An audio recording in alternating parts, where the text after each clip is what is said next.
Okay, once again, welcome to Journey of Hidden Secrets in Financial Journey. Talk and grow in secured investment sector EMI to HNI.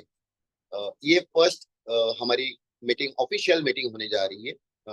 Zoom presentation official होने जा रहा है, तो कुछ चीजों का हमें ध्यान भी रखना है और कुछ चीजें हमें समझनी भी बहुत जरूरी है। ओके, तो welcome to journey of hidden secrets in financial journey. Okay, यानी कि हमारी जो जर्नी है उसमें कुछ हिडन सीक्रेट्स है। ओके, और वो भी हमारा सीक्रेट जो है ना, वो हिडन सीक्रेट जो है वो फाइनेंशियल जर्नी के अंदर है। जो हम कमाते हैं, हम इनकम जो जनरेट करते हैं, कुछ सेविंग करते हैं, और हमारा कुछ ना कुछ जो सेविंग है वो सिक्योर्ड इन्वेस्टमेंट सेक्टर्स में होता है। और वो इन्वेस्टमेंट करने के साथ साथ हमारा जो मेन है वो है ईएमआई। मतलब हम ईएमआई जिंदगी भर भरते रहते हैं। और हमारा ईएमआई जो है ना, वो जाता है कहीं पे, लेकिन जो इसके अंदर एचएनआई रहते हैं, मतलब एचएनआई मतलब ईएमआई भी है और एचएनआई भी। ईएमआई मतलब हम लोग, एक कॉमन आदमी जो हमेशा जिंदगी भर ईएमआई में ही चलते रहता है।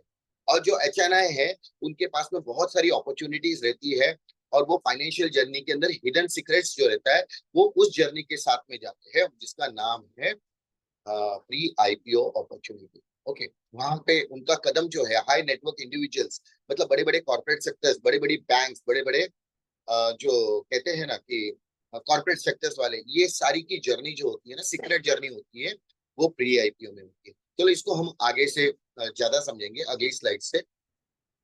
उसके पहले मैं आपको कुछ पॉइंट्स बताना चाहता हूँ। Understanding official zoom protocol of मैग्नेस first. Okay, you have to attend only official Zoom declared by Magnus first. Your advisor will send you official Zoom link.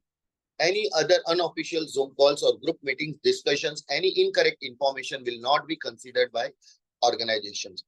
Do not fall in trap with false commitment without understanding any details. Do not transfer any money to anyone's account for this protocol of pre-IPO securities. Only official Zoom and presenter name will be declared during Zoom meetup. Recheck that you are in official meeting. Thank you. यानी कि ये आपको ध्यान रखना है। कुछ लोगों को इंग्लिश समझ में नहीं आओगी, लेकिन मैं उसके लिए उसको एक दो सेंटेंस में करता हूं कि आपको एक ऑफिशियल जूम के अंदर ही प्रेजेंट रहना है इस प्री आईपीओ की अपॉर्चुनिटी के लिए, और मैग्नेस फर्स्ट की अपॉर्चुनिटी जो आपको मिल रही है उसके ऑफिशियल जूम के अंदर ही आपको प्रेजेंट रहना है। आपके पास में हो सकता है कहीं से अनऑफिशियल लिंक आए, अनऑफिशियल मैसेज आए, पोस्ट आए, वीडियो आए, या कोई भी इंफॉर्मेशन आए, तो प्लीज उसको अवॉइड करिएगा, क्योंकि सारी इन डेप्थ इंफॉर्मेशन आपको ऑफिशियल जूम के अंदर ही मिलेगी और ऑफिशियल उनके सोशल मीडिया चैनल पे ही मिलेगी, और वो सारी जानकारी आपको यहाँ से अवेलेबल करके मिलेगी। चलिए आगे चलते हैं। आगे की जर्नी से पहले मैं ये आपको बता रहा हूँ कि हम जो है investment sectors to grow your money, हम जो भी अर्निंग करते हैं तो उस अर्निंग का हम एक्सपेंस होता है, हम लोग उसको पार्ट करते हैं कि भाई हमारा खर्चा कितना होगा, सेविंग कितनी होगी। करेक्ट है, हर कोई यही चाहता है कि उसकी इनकम में से ज्यादा वो सेव करे। तो उसके माइंड में सेविंग का सिक्योर सेक्टर जो आता है कि हमारा पैसा सबसे ज्यादा सिक्योर कहाँ रहे, तो उसके बरसों से उसके माइंड में यही है कि बैंक सबसे ज्यादा सिक्योर है। सही बात भी है, बैंक सबसे ज्यादा सिक्योर है। वहीं पे हम सेविंग करते हैं, फिक्स डिपॉजिट करते हैं, गवर्नमेंट बॉन्ड्स को खरीदते हैं। जब थोड़ी सी ज्यादा अर्निंग हो जाती है, सेविंग हमारी बढ़ जाती है, तो हम सोचते हैं कि हम गोल्ड एसेट, सिल्वर एसेट जो है उसको परचेस करें। आपने देखा होगा गोल्ड का मार्केट अभी थोड़ा सा काफी हाई हो गया, नियर अबाउट 80,000 जो है उसका रेट पहुंच गया। मतलब ये मार्केट जो है सिक्योर मार्केट है, और आप चाहते हैं कि अपनी जो अर्निंग है, अपनी जो कमाई है, वो सिक्योर सेक्टर में निवेश करें, ताकि आपको उसका रिटर्न भी मिले और उसकी आपकी वैल्यू भी बढ़े। इसी तरह इंश्योरेंस एक सेक्टर है जहां अपना इन्वेस्ट करते हो, ताकि आपकी लाइफ जो है वो साथ साथ में अपनी फैमिली की लाइफ सिक्योर हो सके। लेकिन ये चीजों के अंदर में सिक्योरिटी का सब्जेक्ट जो है वो ज्यादा आता है, इसलिए ये सेक्टर्स बहुत ज्यादा चलते हैं मार्केट में। ये ओपन दरवाजे है, आप कभी भी इधर जा सकते हो और इसकी सर्विसेज ले सकते हो। इसी तरह दूसरे सेक्टर्स भी है जिसको आप देखेंगे, वो है रिस्क सेक्टर्स। रिस्क सेक्टर्स का मतलब आप देखोगे कि वो सेक्टर्स है प्राइवेट फंडिंग, इन्वेस्टमेंट। दूसरे सेक्टर हो गया property, land, flat, shop, agriculture. ये रिस्क क्यों है? क्योंकि आपने प्राइवेट फंडिंग की है, वहां से वो आपका लॉस होने का भी चांसेस हो सकता है, लेकिन वो बहुत बड़ी रिस्क भी लोग लेने वाले लेते हैं और प्रॉफिट भी कमाते हैं। That is another thing. Property में लेते हैं, लेकिन हो सकता है आपकी प्रॉपर्टी आपके काम ही ना आए, उस प्रॉपर्टी का रिवैल्यू ना आए, या कोई प्रॉपर्टी आपके प्रॉब्लम में फंस गई हो। लैंड हो गया, फ्लैट हो गया, शॉप हो गया, बिजनेस कर रहे हो आप, लेकिन हो सकता है कि जो शॉप आपने ओपन की है वो आपको उसमें बिजनेस सूट नहीं हो रहा है, वहां पे लॉस हो रहा है, आपको रेंट भी अच्छा नहीं मिल रहा है। एग्रीकल्चर देखो तो एग्रीकल्चर के अंदर भी, सेक्टर के अंदर भी आप इन्वेस्ट करते हो तो कहीं लॉस होने के उधर भी चांसेस है। मतलब ये सारे सेक्टर्स है, रनिंग सेक्टर्स है, लेकिन हर एक की सोच के ऊपर रहते हैं और हर एक के अपने इन्वेस्टमेंट के प्रोटोकॉल से चलते हैं कि हमें वहां जाना है कि नहीं जाना है। इसके साथ दूसरी और एक मार्केट है, share market, commodity market, forex market और ट्रेडिंग मार्केट। तो लोग उसमें भी जाते हैं कि अपना लक आजमाते हैं कि शायद हमें वहां पे अच्छा प्रॉफिट मिल सकता है। उसके और के आगे की मार्केट है म्यूचुअल फंड मार्केट, जिसमें एसआईपी करके हम मंथली कुछ ना कुछ इन्वेस्टमेंट करके हम उसके अंदर में लॉन्ग टर्म के लिए हमारी ग्रोथ को देखने के लिए वहां पे इन्वेस्ट करते हैं। ठीक है। शेयर्स में करते हैं, आईपीओ में करते हैं। तो आपको आईपीओ भी पता होगा कि जो लोग मार्केट में, शेयर मार्केट में हो तो उनको तो आईपीओ पता रहता है, लेकिन जो शेयर मार्केट में कभी नहीं गया या वो हाथ जोड़ता है लंबे से कि भाई वो मार्केट में मुझे नहीं जाना है, मेरा जो जहां रास्ता है वही मेरे लिए ठीक है, तो वो डर रहता है उनको, इसलिए वो मार्केट में नहीं जाते। लेकिन इस सारे मार्केट की जो जर्नी है वो, उस जर्नी पे आपको लेके जाऊंगा जहां पे आप कभी नहीं गए होंगे, वहां उस जर्नी में पे आपको आज लेके जाएंगे। आपको ये पता है कि जो पैसा आप बैंक्स में इन्वेस्ट करते हैं या इंश्योरेंस कंपनी में इन्वेस्ट करते हैं या म्यूचुअल फंड में इन्वेस्ट करते हैं, तो कहीं ना कहीं आपका जो पैसा है वो बल्क में कहाँ जाता है, कहाँ इन्वेस्ट होता है, उस पैसे का किस तरह ग्रोथ होता है, ये हमें नहीं मालूम। आप अगर 1 लाख रुपया, 10 हजार रुपया, 1 हजार रुपया या 10 लाख, 10 करोड़ रुपए बैंक में लेके जाओ, कम इंश्योरेंस या म्यूचुअल फंड में लेके जाओ, आपके पैसे का क्या, कहाँ जाने वाला है, कहाँ उसका इन्वेस्टमेंट होने वाला है, क्या यूज होने वाला है, ये आपको कोई नहीं बताएगा। ठीक है ना। आप जैसे बैंक में जाते हो, डिपॉजिट करते हो, तो कोई बैंक नहीं बताती कि आपका पैसा हमारे पास आया है।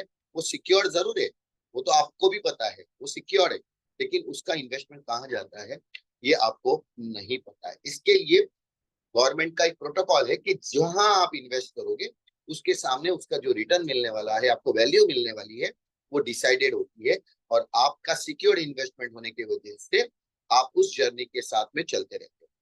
लेकिन आप कंफ्यूज रहते हो हमेशा, कि ये सोचते हो कि भाई हम कर तो रहे लेकिन उतना प्रॉफिट हमें नहीं, जितनी ग्रोथ चाहिए उतनी ग्रोथ हमें मिलती नहीं है। क्यों नहीं मिलती है? क्योंकि सेक्टर गलत नहीं है, लेकिन हमें जो चीज चाहिए वो नहीं हमें मिलती है। All financial sectors investing providing, मतलब जितने भी फाइनेंशियल सेक्टर्स है, ओके, जैसे बैंक्स हो गया, म्यूचुअल फंड्स हो गई, बड़ी बड़ी कंपनियां हो गई, ये ये जो है इनका पैसा कहाँ यूज होता है, कहाँ जाता है, कहाँ इन्वेस्ट होता है, करेक्ट। तो कहीं ना कहीं ये लोन मॉर्गेज देते हैं। जैसे आप बैंक में जाते हो तो बैंक से लोन लेने के लिए भी बहुत जन आते हैं, कंपनीज आती है, कॉर्पोरेट्स लोग आते हैं, बहुत सारे लोग लोन लेने के लिए आते हैं।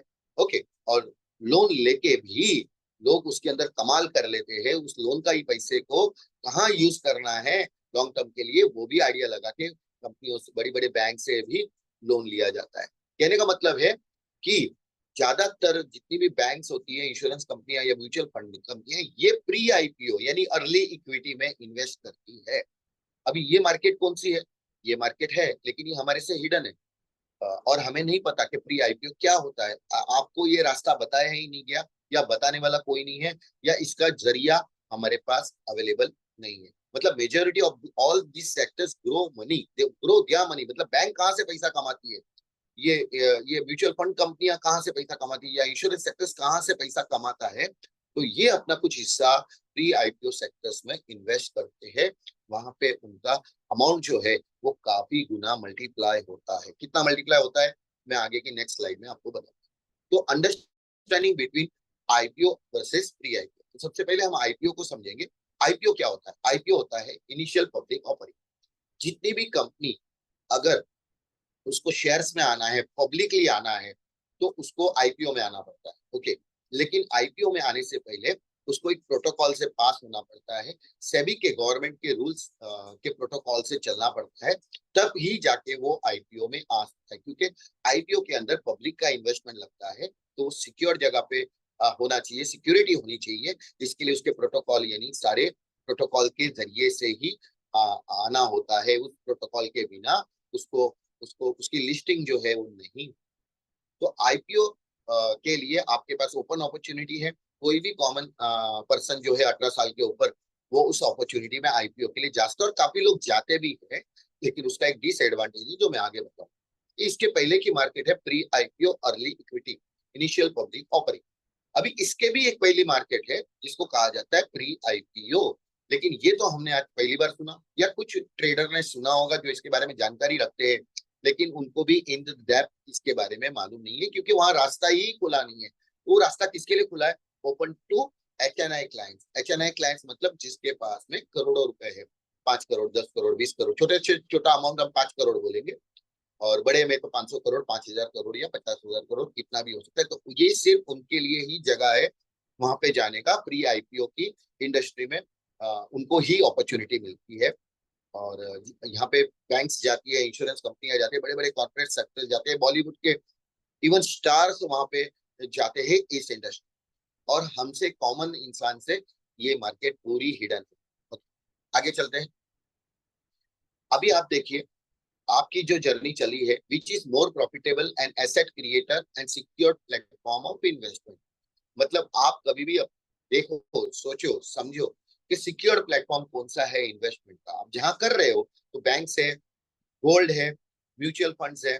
यहाँ तक तो ठीक है कि आप अपना सेविंग कर रहे हो तो कुछ अप्रिशिएट होता है, बैंक में आप रखते हो तो कुछ अप्रिशिएट इंटरेस्ट मिलता है, गोल्ड रखते हो तो उसकी वैल्यू थोड़ी बढ़ जाती है, म्यूचुअल फंड में थोड़ा खासा अच्छा खासा ग्रोथ मिलने के चांसेस जो है वो थोड़े बहुत उससे ज्यादा होते हैं। उसके बाद शेयर ट्रेडिंग आता है, लेकिन शेयर ट्रेडिंग एक रिस्की प्लेटफॉर्म है, इसको कंसीडर करके चलना पड़ेगा। लेकिन कमाने वाले वहां भी कमाते हैं, लेकिन कुछ वो परसेंटेज आपको पता चल जाएगा कि पूरी दुनिया में या पूरे इंडिया में कितने लोग प्रॉफिट कमाते हैं। दूसरा है आईपीओ की जर्नी। वहां पे लक आजमाया जाता है कि आपको आईपीओ लगेगा कि नहीं लगेगा, और वो पैसा आपके रिटर्न वापस आ जाते हैं अगर आपका लक काम करता है। लेकिन प्री आईपीओ अर्ली इक्विटी में आपको एंट्री नहीं मिलती है, कॉमन आदमी को एंट्री नहीं मिलती है। लेकिन ये एंट्री अभी हमारे लिए आसान हो गई है, वो भी मैग्नस फर्स्ट से। चलो आगे चलते हैं। चलिए हम एक एग्जांपल लेते हैं कि इसको इसको इसलिए बताना पड़ता है क्योंकि आपको पता है लेकिन पता नहीं है हमारी ग्रोथ कितनी होती है। तो जैसे देखिए कि अगर एक कॉमन आदमी के पास एक 10,000 रुपए रहते हैं, तो वो एफडी करने को सोचता है अपना। वो शायद 3 साल के लिए करे या 10 साल के लिए करे। एक छोटा आदमी जो है वो 10,000 की एफडी करता है, 10,000 के टुकड़े में करता होगा, 50,000 करता होगा, 1 लाख करता होगा, और बड़ा अमाउंट भी करने वाले हैं।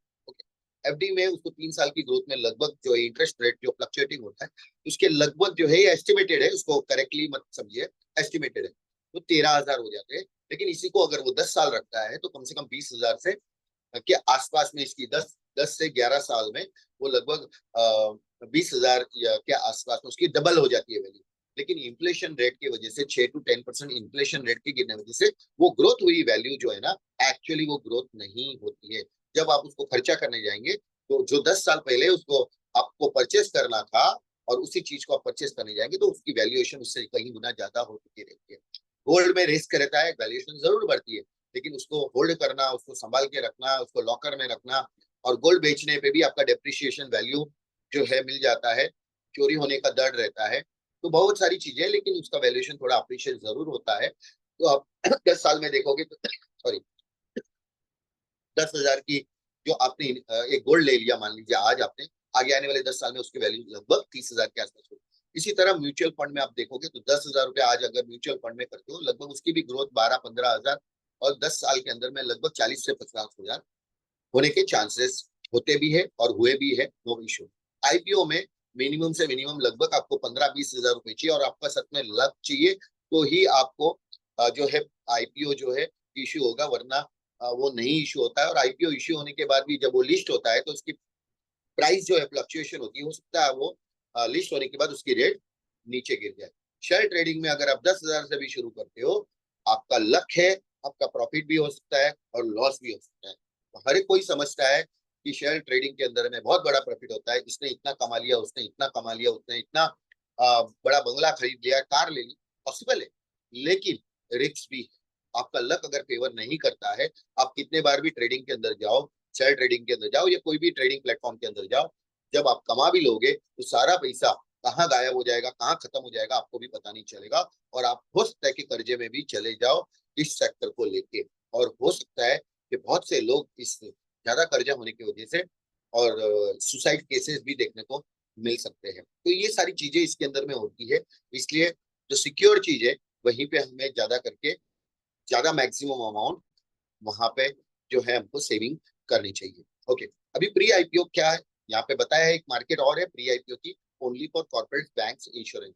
यहाँ पे आपका जो भी प्री आईपीओ जो आप भी परचेस करते हो, ओके, वो परचेस आज किया है तो आने वाले टाइम में उसकी जो वैल्यूएशन होती है या उसके जो ग्रोथ होती है, तो जो 10 साल में आप कोई भी एसेट का ग्रोथ देखते हो, ये सारे जितने एसेट्स है यहाँ पे जो मैंने बताया है, यहाँ सेक्टर बैंक से लेके ट्रेडिंग तक जितने भी सेक्टर्स है, और भी इसके अंदर भी बहुत सारे सेक्टर्स है, मैं एक एवरेज बता रहा हूँ कि इस सारे सेक्टर्स को अगर कंपेयर करते हैं, जो 10 साल में आपको इस सेक्टर से मिलेगा, वो हार्डली 2 या 3 साल में आपको प्री आईपीओ में उसकी वैल्यूएशन, उसकी ग्रोथ आपको देखने को मिल सकती है।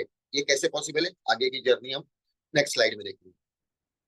चलो, आपके वो 10,000 के अमाउंट को मैंने कैलकुलेट करके 1 लाख पे भी कर दिया कि अगर आपके पास 1 लाख है, बड़ा अमाउंट है, तो सोचते ना बड़ा अमाउंट हम एफडी कर ले, बड़ा अच्छा ग्रोथ होगा, अच्छी रिटर्न हमें आएगी। तो सेम कैलकुलेशन है, या जर्नी वही है, खाली हमारा अमाउंट बढ़ गया, रिटर्न वैसे ही है जैसा हमने सोचा। ठीक है, stock market direct investment market, इसका जो सीक्रेट चीज है मैं आपको एक स्लाइड की और बता रहा हूँ। इन 100% पॉपुलेशन 5% नो स्टॉक मार्केट, 5% लोग हैं जिनको स्टॉक मार्केट थोड़ा सा जानकारी है, अच्छे से जानकारी, और 3% वर्क ऑन टिप्स, टिप्स पे काम करते हैं। और इसके अंदर बहुत बड़ा एक मार्केट है जिसको कहा जाता है ब्लैक बॉक्स, जिसको मैं ट्रेनिंग सेशन में आपको बताऊंगा कि वो ब्लैक बॉक्स में होता क्या है, और लोग लॉस वहीं के वजह से, ब्लैक बॉक्स की वजह से कर लेते हैं। टिप्स एंड 2% आर सक्सेस, सिर्फ हार्डली 2% से कम लोग इसके अंदर सक्सेस होते हैं, और वही 2% होते हैं ब्लैक बॉक्स के लोग। Okay, because of lack of awareness and knowledge, आपको नॉलेज ही नहीं है, चाहे वो मुझे भी नहीं हो, तो lack of awareness and knowledge की वजह से उनका सारा जो शेयर का ट्रेडिंग का अमाउंट है वो कहीं ना कहीं लॉस हो जाता है। ठीक है, दूसरा सेक्टर है लिमिटेशन ऑन आईपीओ। आईपीओ में अगर आप जाते हो तो 15 से 20,000 रुपया आपकी शुरुआत होती है, और ये 2 लाख तक आईपीओ परचेस कर सकते हो। ठीक है, लेकिन 1 lakh IPO and order 1 crore, यानी कि 1 लाख आईपीओ का आया लेकिन ऑर्डर कितने का आया, 1 करोड़ का, मतलब ओवर सब्सक्रिप्शन हो जाता है, तो इसके लिए लॉटरी निकाली जाती है। और हिस्ट्री ऑफ अलॉटमेंट, मतलब जितना आईपीओ का फंड इन्वेस्टमेंट में कंपनी के पास, हम लोग सब लक से भरते हैं कि चलो मेरा लग जाएगा तो कुछ मेरे को प्रॉफिट मिल जाएगा उसमें, मेरा हो सकता है कि उसमें थोड़ा सा अच्छा प्रॉफिट तुरंत हो जाए, ये सोच से काफी लोग आईपीओ में इन्वेस्ट करते हैं। लेकिन ओनली 3%, मैक्सिमम मैक्सिमम बोला है कि मैक्सिमम 3% लोगों को वो share pre I sorry IPO के अलॉट होते हैं, बाकी का सारा अमाउंट कंपनी उसको यूज करती है और उसको रिटर्न दे देती है, जिन्होंने इन्वेस्टमेंट उस आईपीओ में किया था, पैसा वापस आ जाता है। ठीक है, तो understanding first IPO initial public offering, you need demat account. अगर आईपीओ भी खरीदना है तो आपको डीमेट अकाउंट लगता है, 15,000 से मिनिमम स्टार्ट होता है और 2 लाख रुपए के। लेकिन यहाँ पे मैं बार बार बता रहा हूँ कि आपका लक, आप 2 लाख करो या 15,000 20,000 करो, आपका लक नहीं रहेगा तो आपको आईपीओ जो है नहीं मिलेगा। ठीक है, लेकिन अगर दोबारा इस सेक्टर को देखते हैं तो हमारी जो एस्टिमेट ग्रोथ 3 साल से 10 साल में इस सेक्टर में, आज हर एक का बैंक में अकाउंट होगा, बैंक में कुछ ना कुछ सेविंग होगा, हमारे बॉन्ड्स एफडी होंगे, हमारा गोल्ड भी कहीं से होगा, और जो शेयर मार्केट में काम कर रहे थे हो सकता है उसके पास थोड़े बहुत म्यूचुअल फंड भी हो, और हो सकता है कि उन्होंने आईपीओ में शेयर्स लिए हो और वो भी उनके पास में अवेलेबल हो। तो आपने सेक्टर्स देखे कि जो है थोड़े सेक्टर्स बड़े हैं, आईपीओ में लोग ज्यादा इन्वेस्टमेंट करने की सोचते हैं, प्रॉफिट भी ज्यादा होने के चांसेस होते हैं, लेकिन वहां पे एक रिस्क भी है, और नहीं लगने का रिस्क है, और हो सकता है मार्केट की वैल्यू उसकी डाउन भी हो जाए, इसलिए मैंने रेड कलर में उसको बताया है। तो ये रिटेल स्मॉल इन्वेस्टर्स, ये सारा मार्केट जो है ना, रिटेल इन्वेस्टर्स के लिए भी है और बड़े लोगों के लिए, सभी के लिए ओपन। लेकिन प्री आईपीओ जो है secured and higher growth value, यानी ये एक इंडस्ट्री ऐसी है जिसके अंदर सिक्योरिटी सबसे ज्यादा है, okay, and higher growth value भी है। लेकिन यहाँ पे दरवाजा खुला है कॉर्पोरेट्स मिलियनर्स लॉबी के लिए, यानी जिसको कहा जाता है HNI client, corporates and millionaires lobby. अभी जो भी इंसान प्री आईपीओ को समझ लेता है और अगर उसका माइंड यहाँ पे सीखने का कैलकुलेट आज से ही हो जाता है, तो वो भी इस कॉर्पोरेट मिलियनर्स लॉबी के अंदर शामिल आज से ही हो सकता है। ये इसकी इतनी ताकत है, ठीक है। तो differentiate between market and pre IPO market, again वही चीज आ गई।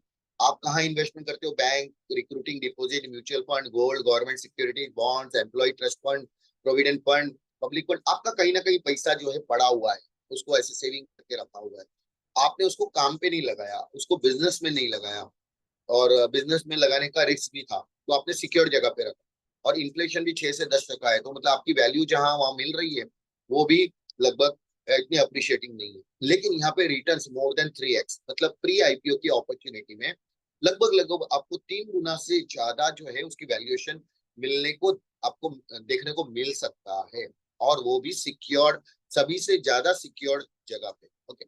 चलो हम एग्जांपल लेते हैं कि आईपीओ और प्री आईपीओ में ऐसी कौन सी कंपनी पास आई थी जिनमें लोगों ने करोड़ों रुपए जो की अर्निंग की है, और वो तीनों ने की, मल्टी मिलियनर लोगों ने जो जिसको HNI क्लाइंट बोलते हैं, उन्होंने ही पैसा कमाया। अब लोगों को चांस नहीं था। जैसे CDSL है, CDSL मतलब सेंट्रल डिपोजिटरी सर्विसेज लिमिटेड, ये सभी के प्रोटोकॉल में आता है, और आपके सारे शेयर्स जो होते हैं वो CDSL में ही लॉकर, CDSL लॉकर के अंदर ही सेव होते हैं। तो इसका भी एक प्री आईपीओ आया था, ओनली 60 रुपीज, ओके, यानी 60 रुपए में ये कुछ HNI क्लाइंट्स, कॉर्पोरेट सेक्टर्स ने ये खरीद लिया था। लेकिन जब आईपीओ आया, मतलब आईपीओ मतलब मार्केट में से ऑलरेडी ये सेल हो चुके थे प्राइवेट मार्केट में, और जब आईपीओ आया पब्लिकली तो ये ऑलरेडी 4 गुना बढ़ चुका था, 250 रुपए में आया, और फिर भी लोगों ने आईपीओ में भरा, भरते ही ये उनको लगा, इसको नहीं लगा। और लेकिन जिन्होंने 60 रुपए में लिए थे उसकी वैल्यूएशन ऑटोमेटिकली 4 गुना हो गई। इसी तरह डीमार्ट आया था 90 रुपए में, और लगभग 7 टाइम्स जो इसकी रेट अप्रिशिएट हो गई थी आईपीओ आने के टाइम पे। 604 रुपए में आईपीओ आया था, लेकिन जिन्होंने 90 रुपीज में रखा, ले लिया था, वो लोग 7 टाइम्स इसका वैल्यू उसका अप्रिशिएट हो गया, 604 रुपए। आज डीमार्ट का प्राइस लगभग लगभग 4500 के आसपास में चल रहा होगा, क्योंकि BSE जो है वो आया था शेयर 66.7 में, उसकी भी ग्रोथ, आईपीओ आया उसका 361। RBL बैंक आया था 60 रुपीज में, 273 उसकी लगभग ग्रोथ हुई थी, लगभग 7-8 टाइम्स हम बोल सकते हैं लगभग। ICICI लोम्बार्ड आया था, 12 गुना जो है उसकी वैल्यू अप्रिशिएट हुई, 12 टाइम, यानी 40 रुपए में मिलने वाली चीज वो हो गई 650 रुपए। यानी कि जिन्होंने आईपीओ में उस समय सिर्फ अपना वही पैसा जो बैंक में था, FD में था, गोल्ड में था, म्यूचुअल फंड में था, या कहीं पे भी टुकड़े टुकड़े में उनका पैसा बिखरा हुआ था, उसको अगर प्री आईपीओ की अपॉर्चुनिटी में ले लिया होता तो वो कम से कम 3 गुना, 4 गुना, 5 गुना, 6 गुना, 8 गुना, 10 गुना, 12 गुना अबाव कितना भी जा सकता था, ठीक है। लेकिन ये आइडिया देने वाला और मार्केट अपॉर्चुनिटी हमारे पास अवेलेबल नहीं थी। चलिए हम लेके चलते हैं अभी बॉलीवुड स्टार सचिन तेंदुलकर के आपको मिलवाता हूँ। डेफिनेटली सचिन तेंदुलकर ने कभी भी एडवर्टाइजमेंट नहीं की होगी कि आप प्री आईपीओ में मेरे साथ में आ जाइए, नहीं की। वो लोगों को उन्होंने बूस्ट पिलाया है हाइट बढ़ाने के लिए, लेकिन आपकी फाइनेंशियल ग्रोथ को बढ़ाने के लिए कभी भी एडवर्टाइजमेंट किसी बॉलीवुड स्टार या किसी क्रिकेटर पर्सनालिटी या तो वो अपना मार्केट, उनका अपना रिकॉर्ड है, अपनी गुडविल है, वो अपने प्रोटोकॉल के लिए काम करते हैं। तो मैं आपको आज बता रहा हूँ कि सचिन तेंदुलकर ने 5 करोड़ रुपए इन्वेस्ट किए थे आजादी इंजीनियरिंग की एक कंपनी में, ओके। बहुत सारे लोगों को शेयर मार्केट में काम नहीं करते तो उनको आइडिया नहीं रहती कि कौन सी कंपनी है, क्या है, हमें क्या पता है। लेकिन यहाँ पे सचिन तेंदुलकर ने आजादी इंजीनियरिंग के प्री आईपीओ के शेयर्स लिए थे 114.10 रुपए के भाव से, यानी एक शेयर की वैल्यू थी 114.10 रुपीज, ओके। उसने 4.38 लाख शेयर्स लिए थे जिसकी वैल्यू लगभग 5 करोड़ रुपए होती है।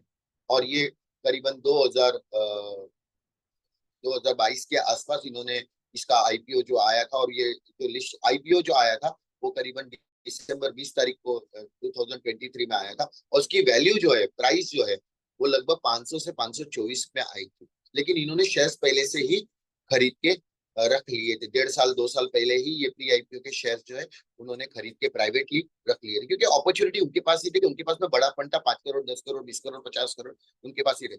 लेकिन जब आईपीओ आया 500 रुपए 524 रुपए में, तो उसकी वैल्यू वहीं पे बढ़ गई, 5 करोड़ के 25 करोड़ तो वहीं पे बन गए आईपीओ आने पे। तो सोचिए, जब इसकी प्राइस जून 24 को देखिए, ये मार्केट चला गया 500 रुपए से 2080 रुपए में, और ये वैल्यू हो गई करीबन 90 करोड़ रुपए, यानी 5 करोड़ अपने आप मल्टीप्लाई हो गए 90 करोड़। तो आप सोचिए कि जो बैंक्स हमारा पैसा, हम जहां सेविंग करते हैं वो पैसा कहाँ लगता है, प्री आईपीओ में। और वो बैंक्स कैसे पैसा कमाती है, म्यूचुअल फंड कैसे पैसा कमाती है, due to this formula pre IPO. यानी कि आज का भी अगर शेयर का प्राइस देखे उस आजाद इंजीनियरिंग का, तो ये तो 10 दिन 15 दिन पहले का है, उसका भी प्राइस फ्लक्चुएट होकर 1400 भी हो सकता है, 1500 भी हो सकता है, मार्केट गिरा है अभी, हो सकता है ये 1400 के आसपास भी हो, 1300 के आसपास भी हो, फिर भी 60 to 65 करोड़ का वैल्यू का एसेट अभी भी उनके पास में है, क्योंकि इन्होंने लिए ही 114 रुपए में। वो 500 रुपए में भी आ जाता है तो भी कोई प्रॉब्लम उनके पास में नहीं है, उनका वैल्यू ऑलरेडी अप्रिशिएट हो चुका है। ठीक है, चलिए, is there any best and secured opportunity where we can grow our investment, यानी कि क्या ऐसा सिक्योर जगह अपॉर्चुनिटी हमारे लिए अवेलेबल है कि हम भी उसमें पार्टिसिपेट कर सकते हैं। तो yes, but hidden from common people and investor, ये सारी चीज हिडन है, इसलिए हम आपको इस हिडन जर्नी के साथ में आपको हम शामिल करना चाहते हैं प्री आईपीओ अनलिस्टेड शेयर्स में। तो what is pre IPO early equity, okay, ये सारे security exchange board of India के सिक्योरिटी एक्सचेंज बोर्ड ऑफ के प्रोटोकॉल्स है, जिससे ये प्री आईपीओ की कंपनी जो भी आती है, जिसको मैग्नस फर्स्ट जो है उसको हमें सर्विसेज, उसकी सर्विसेज प्रोवाइड करता है। तो इसके ये नॉर्म्स और टर्म्स एंड कंडीशन है कि सेबी की क्या सिक्योरिटी होती है यहाँ पे। तो ये एक टेक्निकल पार्ट है जो हम ट्रेनिंग सेशन में करते हैं। ओके, तो ये अगेन आ गया आईपीओ अलॉटमेंट का प्रोसेस, आपको पता होगा, विनिंग चांस बहुत कम है। चलिए, अभी कोई भी एक कंपनी रहती है जिसको आईपीओ लाना रहता है, तो वो पहले प्री आईपीओ लेके आती है। जैसे कि बिल्डर होता है तो उसको एक बिल्डिंग बनानी रहती है, एक टावर बनाना रहता है, तो उसके लिए एक जमीन की जरूरत होती है, और जमीन के साथ उसको फाइनेंस की जरूरत होती है। ठीक है, तो मान लीजिए कोई कंपनी है, before listing need SEBI approval, SEBI का एक प्रोटोकॉल होता है, उसका एक अप्रूवल लगता है, तो ही वो प्री आईपीओ में आ सकती है, वरना वो प्री आईपीओ में नहीं आ सकती, क्योंकि पब्लिक का पैसा है, प्राइवेट पैसा है, वो कहीं ना कहीं सिक्योर जगह पे जाना चाहिए। तो कोई भी कंपनी ऑर्गेनाइजेशन अगर उसको आईपीओ में आना है, ट्रेडिंग में आना है, तो सबसे पहले जर्नी उसकी प्री आईपीओ की रहती है, जो हमको पता नहीं रहती। अभी हम उस जर्नी के साथ जाना है, तो प्री आईपीओ अर्ली इक्विटी में हमें भी मौका मिलेगा। उसके बाद आती है आईपीओ की जर्नी, और उसके बाद जब शेयर लिस्ट हो जाते हैं, वहां पे buying and selling publicly buy और सेल करती है, और वहीं पे लोग उसके अंदर क्या होते हैं, स्विमिंग भी करने लग जाते हैं। कैसे, जैसे कि प्री आईपीओ अर्ली इक्विटी में वो हिडन था, अभी ठीक है हमारे लिए ओपन है। आईपीओ सभी के लिए ओपन है, लेकिन ट्राई लक होना चाहिए आपका। और जो ट्रेडिंग लिस्ट, जो कहते हैं ना लिस्टिंग, ट्रेडिंग के अंदर आने के बाद में ह्यूज ट्रेडर, सबसे बड़ी मार्केट है ट्रेडिंग की, बहुत बड़ी मार्केट है, लोग पागलों की तरह ट्रेडिंग के अंदर में किसी के कहने से चले जाते हो, 95% लोग लूज हो, सब कुछ बेच डालते हैं, और पैसा उनका जाना मतलब जाना ही है। इक्का दुक्का जो बीच में से कभी निकल गया, थोड़ा बहुत प्रॉफिट करके उसको सारी चीजें समझ में आ गई, तो हो सकता है वो बच गया, बाकी नो चांस। ओके, तो organisation private company before listing pre IPO equity, मतलब वहां पे लोग एचएनआई क्लाइंट्स पार्टिसिपेट करते हैं, बैंक्स पार्टिसिपेट करती है। आईपीओ में नॉलेज होना चाहिए कहाँ इन्वेस्ट करना है, गाइडर चाहिए कोई, और कॉमन पब्लिक उसको कर सकती है। और नहीं हुआ आईपीओ तो आपका लक है।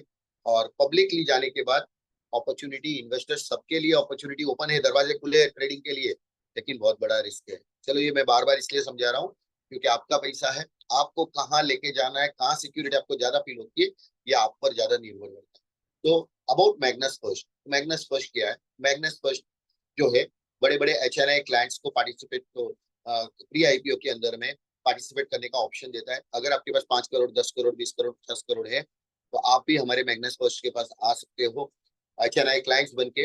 आप प्री आईपीओ के अंदर हाई नेटवर्क इंडिविजुअल्स के रूप में आप आ सकते हो, आप इन्वेस्ट कर सकते हो। लेकिन मैग्नस फर्स्ट एक रिटेल ब्रांड की तरह भी आया है फॉर कॉमन क्लाइंट्स, मतलब हम जैसे छोटे इन्वेस्टर्स के लिए, और opportunity for you and everyone to participate in pre IPO like HNI, मतलब यहाँ पे सबके लिए दरवाजे खुले, चाहे वो एचएनआई क्लाइंट्स हो चाहे वो एक छोटे से इन्वेस्टर हो, छोटा भी अमाउंट उसके ऊपर उसके पास है, वो भी हमारे साथ आ सकता है। ये दरवाजे हमारे लिए ओपन हो चुके हैं।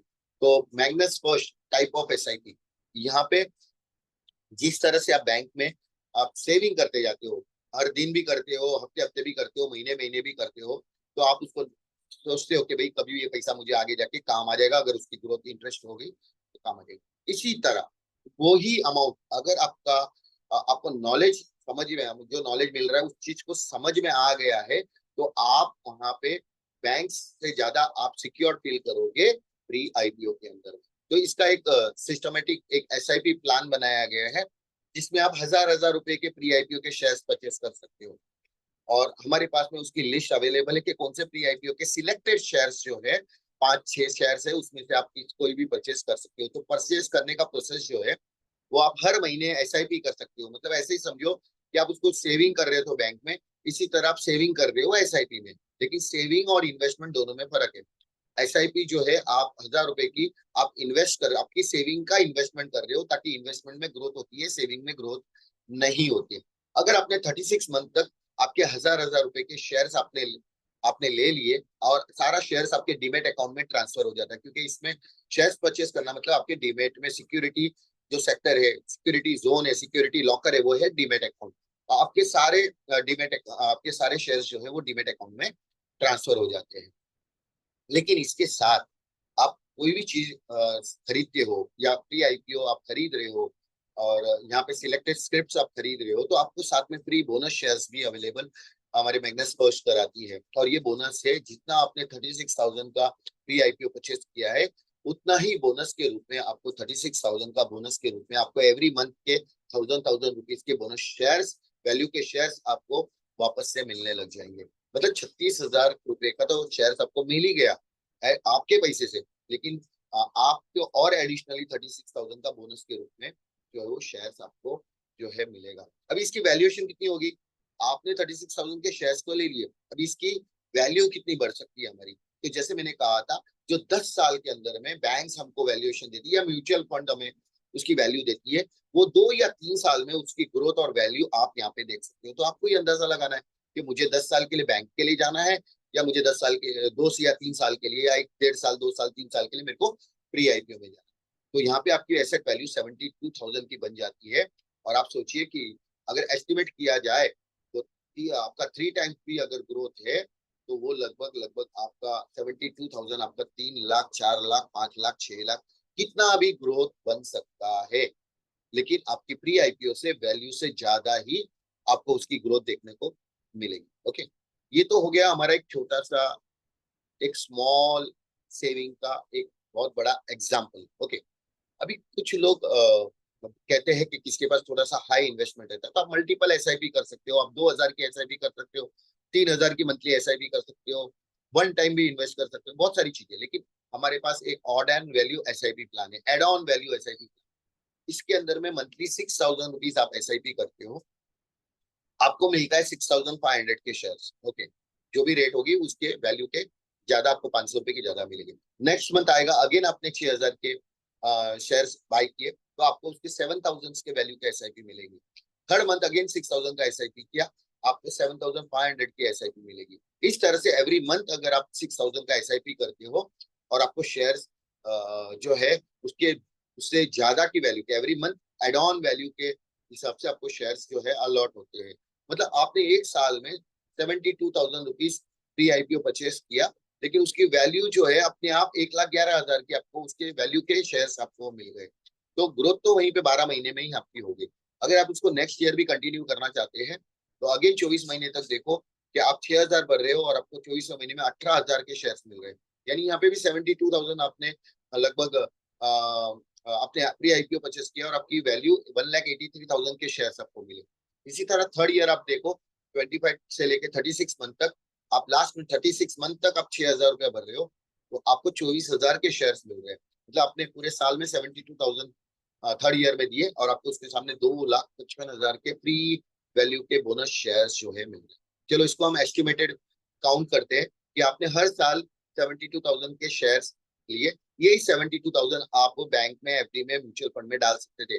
वहां की कैलकुलेशन ग्रोथ और यहाँ की कैलकुलेशन ग्रोथ आपको 2 या 3 साल में कितनी देखने को मिल सकती है, आपको यहाँ पे देखिए। आपने टोटल 2,16,000 रुपया प्री आईपीओ में सिक्योरिटीज में आपने इन्वेस्ट किया। यू रिसीव 1,11,000, मतलब आपको कितना मिला? 1,11,000 का पहले साल में आपको जो है उसका वैल्यू मिल गया। नेक्स्ट ईयर 1,82,000 का मिला और तीसरे साल 2,55,000 का आपको जो है वैल्यू ऑफ बोनस शेयर्स मिला। टोटल आपको 5,49,000 के वैल्यू के शेयर्स आपको मिल गए। लगभग 5.5 लाख रुपए के वैल्यू के शेयर्स आपको 3 साल में उसकी वैल्यू हो गई। मतलब 2,16,000 के टुकड़े टुकड़े में 6,000 के एसआईपी में लिए थे, लेकिन 36 मंथ में उसकी वैल्यू के शेयर जो है वो ऑलरेडी 5.5 लाख रुपए के आपको मिल गए। मतलब आपने ईएमआई में परचेस किया था, लेकिन ईएमआई के सामने आपको वैल्यू जो है ना डबल से 3 गुना से लगभग 60% ज्यादा आपको ईएमआई का आपको जो वैल्यू मिल गया है। 5,50,000 के शेयर्स टोटल आपके, मतलब बोनस में आपको लगभग 3,33,000 के वैल्यू के शेयर्स आपके अकाउंट में मिल चुके हैं। ओके, एवरेज मंथली रिवॉर्ड्स कितना हो गया? एवरेज मैंने महीने का निकाला है, तो वो एवरेज मंथली रिवॉर्ड लगभग 6,000 भर रहे हो तो आपको 9,230 का वैल्यू का शेयर मिल रहा है। एवरेज ईयरली रिवॉर्ड देखो तो आप 72,000 भर रहे हो तो आपको 1,10,000 के रिवॉर्ड के लगभग शेयर आपको मिलते हैं। तो एस्टिमेटेड आईपीओ लिस्टिंग, जब इसका आईपीओ आएगा, 2 साल में आएगा, 1 साल में आएगा, 1.5 साल में आएगा, आप जैसे जैसे भर रहे हो कभी भी आ सकता है। और 3 साल की जर्नी के अंदर में आपकी इस शेयर्स की वैल्यू अगर हम 3 टाइम्स भी करते हैं, ठीक है, 3 टाइम्स, तो भी वो 17-18 लाख रुपए होते हैं। लेकिन अगर ये और पॉजिटिव हो जाता है और इसकी ज्यादा ग्रोथ हो जाती है तो 20 लाख, 30 लाख, 40 लाख, 50 लाख, ये कोई भी जर्नी के ऊपर जा सकता है। ओके, ठीक है। Benefits for clients and investor, या आप भी क्लाइंट हो, आप भी इन्वेस्टर हो, तो आप हमेशा एक सिक्योर रास्ता ढूंढते हो, आपको नॉलेज चाहिए। तो यहाँ पे आपके लिए क्या है? पोर्टफोलियो मैनेजमेंट है। आपका पोर्टफोलियो कैसे मैनेज करना है इसका आपको यहाँ पे नॉलेज मिलेगा। आपका असेट अप्रिशिएशन, वेल्थ क्रिएशन आप खुद कर सकते हो नॉलेज लेके। Secured for family and generation, आपकी आने वाली जनरेशन के लिए। और अपना जो आपका न्यू जनरेशन है और प्रेजेंट जो जनरेशन है और प्रेजेंट जो लाइफ आप जी रहे हो उसको आने वाले कुछ सालों के अंदर में और ज्यादा सिक्योर करना है, तो आपको यहाँ पे उसके अवेयरनेस प्रोग्राम में आपको यहाँ पे मौका मिलेगा। High potential growth without any risk, यहाँ पे रिस्क इसके लिए नहीं कि सारा का सारा आपका जो फंड जो आप डिपॉजिट करते हो उसके सामने आपको डीमेट अकाउंट में आपको वो उतने वैल्यू से उससे बोनस के साथ में आपको शेयर्स जो है मिल जाते हैं। ऑल एसेट इन डीमेट, यहाँ पे जो भी ट्रांजेक्शन होता है आपके बैंक से सीधे डीमेट अकाउंट में, सीडीएसएल में होता है। एक्स्ट्रा बोनस एंड डिविडेंड, जो आप पैसा देते हो उससे ज्यादा के वैल्यू के शेयर्स आपको यहाँ पे मिल जाता है। Benefits for advisors, agents and brokers, ये दूसरा पार्ट है। ओके, नाउ अभी you decide which plan sector is safe for growing your asset and wealth. मैंने सारी चीजें आपको समझा दी है। अभी आपको आज डिसाइड करना है फैमिली के साथ में, ये प्रेजेंटेशन को भी आपको फैमिली के साथ अटेंड करना चाहिए। हस्बैंड वाइफ, पेरेंट्स के साथ, फादर मदर सबके साथ, भाई ब्रदर सिस्टर सबके साथ मिलकर अटेंड करना चाहिए। ताकि हमको एक फाइनेंशियल जर्नी क्या होती है और हम पूरा परिवार मिलके इस चीज को कैसे समझे और इसके अंदर कैसे आगे बढ़े। ये आपके पास सारे रास्ते तो खुले ही है, bank, saving, FD, mutual fund, ये सारे रास्ते खुले ही है, लेकिन नए रास्ते के लिए नई सोच और नए सीखना बहुत जरूरी है। सो हमारे पास जो एक ही रास्ता खुला है विद मैग्नस फर्स्ट और प्री आईपीओ में पार्टिसिपेट करने के लिए। सॉरी टू से, if you think that you have knowledge then many opportunities available for them। आपको किसी को ऐसा लगता है कि भाई मुझे सब नॉलेज है, मुझे सब ज्ञान है, मुझे बहुत कुछ आता है, तो और भी अपॉर्चुनिटीज मार्केट में अवेलेबल है, सबके लिए अवेलेबल है। आप सीखिए जरूर। You think that you have enough bank balance saving for future security, आप चाहते हो कि आपके पास बहुत बैंक बैलेंस है, सिक्योरिटी इतनी है कि आपको कुछ सोचने की जरूरत ही नहीं है। हैविंग ग्रेट वैल्यू एसेट, आपके पास इतना एसेट है कि आपको फ्यूचर में जनरेशन के लिए कुछ करने की जरूरत नहीं है। तो ये भी प्लेस शायद वो सोच सकते कि भाई हमारे लिए नहीं है। लेकिन if you think you can not learn, आप सोचते हो कि आप यहाँ पे सीख नहीं सकते हो एंड पार्टिसिपेट नहीं कर सकते हो because of fear of life, you can not do any investment, क्योंकि डर के मारे आप कहीं पे भी इन्वेस्टमेंट सेक्टर में इन्वेस्ट नहीं कर पाओगे और उसी साइकिल के अंदर आप रहोगे in any sector. Okay, so positive thoughts and ideas for building a secure financial future for his family are welcome। हमारी हेड ऑफिस मुंबई में है, कॉर्पोरेट ऑफिस जो है वो थाना में है, बैक ऑफिस जिसको कहा जाए। Education, training, development and wealth creation bye Magnus First. Magnus first जो है वो powered by pre IPO early equities waiting for you. आपके लिए ये दरवाजा खुल चुका है। मैग्नस फर्स्ट एक ऐसी सर्विस प्रोवाइडर ऑर्गेनाइजेशन है जिनके जरिए से हम जूम मीटिंग प्रोवाइड, आपको ऑफिशियल जूम मीटिंग प्रोवाइड कर रहे हैं। Okay. Now, pre-IPO Magnus First is a service provider playing a role as a service provider in financial pre-IPO market. आपको ये सर्विस कहाँ से मिलेगी? Magnus First. मैग्नस फर्स्ट एक ऑर्गेनाइजेशन है जो we specialise in identifying in capitalising on early equities opportunity. आपके लिए वो अपॉर्चुनिटी ढूंढ के लेके आती है मार्केट से, और सारे लीगल प्रोटोकॉल से चलने के बाद इनके expertise ensures timely access to lucrative investment. Magnus First Financial Information Services in pre-IPO product unlock the power of pre-IPO. यानी मैग्नस फर्स्ट आपके लिए सपोर्ट लेके आया है कि आपको एजुकेट करे इस फाइनेंशियल जर्नी के साथ, और आपको इसके बाद आगे पार्टिसिपेशन में आपको हिस्सा बनाए। तो pre IPO participation with Magnus first, your age should be 18 years and above. Your Aadhaar card is connected with your PAN card. You need bank account. You need to open Demat account. Your transactions will be accepted with official bank account linked with your Demat account. सारी चीजें जो करनी है आपके adviser के जरिए से ही करनी है। किसी का मैसेज देख लिया, किसी का ये पढ़ लिया, किसी का वो वीडियो देख लिया, ये सारी चीजें आपको भ्रम में डाल सकती है या नेगेटिव जोन में डाल सकती है। तो ये सारी चीजें आपके एडवाइजर जो है या उनके एडवाइजर जो है या उनके कोऑर्डिनेटर जो है उनके साथ हमेशा कनेक्टेड रहिए, ताकि आपको प्रॉपर इंफॉर्मेशन, प्रॉपर जानकारी, प्रॉपर गाइडलाइंस मिले। ओके, सो इसका अकाउंट आप कैसे क्रिएट कर सकते हो? तो register and join by link provided by your registered advisor. Complete your profile, complete your KYC, add your demat account. Now you can deposit from a pre IPO equity to given bank account, upload transaction and screenshot, your account wallet balance will be activated. उसके बाद आप सीधा से सीधा आपका pre IPO equity आप purchase कर सकते हो। जैसे ऑनलाइन में हम कोई भी एप्लीकेशन में जाके सारा ट्रांजेक्शन करते हैं, सिंपल में अपना पेमेंट दिया तो बैंक रिसिप्ट अपलोड करते हैं, तो एक लेमैन जिसको नॉलेज नहीं है वो भी एक आसानी से अपना डिपॉजिट करके, अपना वॉलेट एक्टिवेट करके अपना प्री आईपीओ के शेयर्स आसानी से परचेस कर सकता है। लेकिन इसका भी नॉलेज आपको ऑनलाइन जो है कैसे सारे अकाउंट्स ओपन करने, कैसे वेरीफाई करवाना है, ये सारी चीज का एजुकेशन इस प्लेटफॉर्म पे आपको मिलेगा। अच्छा, आपको प्री आईपीओ के शेयर्स कौन सी कंपनी के मिलेंगे? तो यहाँ पे कुछ कंपनियों का नाम लेता हूँ। मैडबाव ऑनलाइन कंपनी है, इम्प्रेसो फूड्स ये भी ऑनलाइन फूड प्रोडक्ट्स कंपनी है, ग्रैंड प्रिक्स जो है लिफ्ट और एलिवेटर्स बनाती है, इंडिया की नंबर 1 कंपनी, आप उसको गूगल में सर्च कर सकते हो, स्किन बुक लैब लिमिटेड, और गाइनोफैम एक बहुत बड़ी इंडिया की फार्मास्यूटिकल और हेल्थ केयर प्रोफेशनल कंपनी है जो अपने गाइनोफैम के जो प्रोडक्ट्स बनाती है। और इसका बहुत हर एक यहाँ पे जितने भी जो प्री आईपीओ शेयर्स देख रहे हो ना, आपको आपको दिमाग लगाने की जरूरत ही नहीं, क्योंकि इसका सारा एनालिसिस और इसका सारा कहते हैं कि इसके आगे की जो जर्नी है वो सारी चीज ऑलरेडी खोज ली, मतलब ढूंढ ली, और इसकी सारे पीडीएफ फाइल्स अवेलेबल है। तो आप किसी को दिखाना चाहते हो आप दिखा भी सकते हो, लेकिन हमें इसलिए दिखाने की जरूरत नहीं पड़ी कि कंपनी ने ऑलरेडी रिसर्च कर लिया है, कंपनी ने ऑलरेडी सारी चीज रिसर्च करके लाई है, तो उसमें हमें हमारा दिमाग लगाने की क्या जरूरत है। तो यहाँ पे आप देख सकते हो कि आपको कौन से रेट में ये प्री आईपीओ शेयर्स मिलेगा, और इसकी फेस वैल्यू क्या है। फेस वैल्यू का मतलब ये होता है कि आईपीओ में कौन से रेट में आ सकते हैं। ओके, तो मैडबाउ की करंट प्राइस है 135 रुपए, और ये फेस वैल्यू इसकी दिखा रही है 320 रुपए। मतलब आने वाले समय में, साल में, 2 साल में, 3 साल में इसकी वैल्यू जो है वो फेस वैल्यू के आसपास में हो सकती है। Current price 72 impress of food की है 220 रुपए, 220 रुपए फेस वैल्यू है, करंट प्राइस है 72 रुपीज।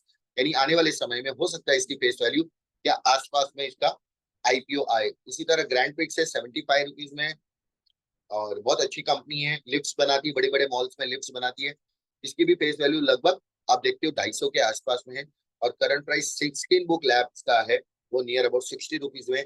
आप इसको देख सकते हो कि ये भी शेयर्स लगभग 220 के फेस वैल्यू के साथ में अवेलेबल है। तो आप इसमें से 5-6 कंपनी जो भी आपके पास यहाँ पे अवेलेबल है उसकी इससे प्री आईपीओ के कोई भी शेयर्स आप ले सकते हो। आपने अगर 6,000 रुपए के प्री आईपीओ शेयर्स लिए हैं, तो आप अगर हमारे यहाँ पे 6 शेयर कंपनी के अवेलेबल, तो 1,000 के आप 6 में जो है ना 6 अलग अलग शेयर्स भी परचेस कर सकते हो। आप 2-2 कंपनी के भी शेयर्स परचेस, आपकी चॉइस के हिसाब से आप यहाँ पे इंडिपेंडेंट हो चॉइस करने के लिए। Okay, part 2 early equity with us मैग्नेस foods. हमारा सेकंड पार्ट जो है अपॉर्चुनिटी फॉर क्लाइंट्स इन्वेस्टर। कौन सी अपॉर्चुनिटी है? अपॉर्चुनिटी फॉर क्लाइंट्स, हम क्लाइंट हैं, आप भी क्लाइंट हो, आप इन्वेस्टर हो, हम भी investor, can participate in SIP investment with minimum 1000 rupees के प्रोटोकॉल से आप यहाँ पे आ सकते हो SIP के अंदर। Can invest more than 1000 rupees. अगर आपको लगता है मुझे 2000, 3000, 4000, 5000, 50,000, 5 लाख, 50 लाख, 5 करोड़, 500 करोड़, इतना भी करना है, नो लिमिट, अब इसमें आ सकते हो। Extra rewards in shares on offered plan, जो भी आपको प्लान ऑफर किया है यहाँ पे SIP का, उसमें एक्स्ट्रा रिवॉर्ड आपको मिलता है। Clients can grow more asset and wealth with even small SIP, ये बहुत नोट करने की बात है। आप छोटी SIP के साथ भी अपना आने वाले समय में बहुत बड़ा एसेट्स एंड वेल्थ क्रिएट कर सकते हो। Clients can participate in multiple SIP, आप मल्टीपल SIP में आ सकते हो। Client can also do one time investment in pre IPO. आप SIP में नहीं आना चाहते हो, लेकिन यहाँ हर कोई SIP में ही आएगा, लेकिन कोई वन टाइम इन्वेस्टमेंट करना चाहता है तो उसके लिए भी सारे दरवाजे खुले। Clients can benefit more in pre IPO than any other financial sectors, यानी कि यहाँ पे ग्रोथ के जो चांसेस है वो सबसे ज्यादा है अदर कोई भी फाइनेंशियल सेक्टर से। Clients are secured in pre IPO investment, security की बात आती है तो प्री-IPO की जर्नी आपके लिए सिक्योर्ड है क्योंकि सारे शेयर आपके डीमैट में। Clients can visit our offices for more learning information about financial products in pre IPO. आप हमारे ऑफिस में हमारे एजुकेशन ट्रेनिंग के लिए आ सकते हैं और सारे जो प्रोडक्ट्स हमारे पास में उस प्रोडक्ट का आपको इंफॉर्मेशन आपको अवेलेबल रहेगा। Training sessions for advisors and agents, ये आपके लिए आगे की जर्नी है। और नेक्स्ट है more and more additional opportunity is still on the way, just be connect with your registered partner. अगर आपने रजिस्टर कर लिया हो तो आप उसके स्पॉन्सर, आपके रजिस्टर्ड एडवाइजर के साथ हमेशा कनेक्टेड रहिएगा। अगर आप नहीं हुए तो आज ही कनेक्ट हो जाइएगा और ऑफिशियल जूम के साथ में आपको इंफॉर्मेशन जो भी मिलती है तो ऑफिशियल जूम के अंदर ही आप पार्टिसिपेट कीजिए। Believe in yourself is the first secret to success. Thank you for this hearing my presentation. और अगर मैं अभी पास ऑन करूंगा ये प्रेजेंटेशन को, यहीं पे मैं समाप्त करता हूं और इसके साथ ही मैं हैंड ओवर करता हूं mister Jatin and mister Mahesh to host the next presentation. Thank you.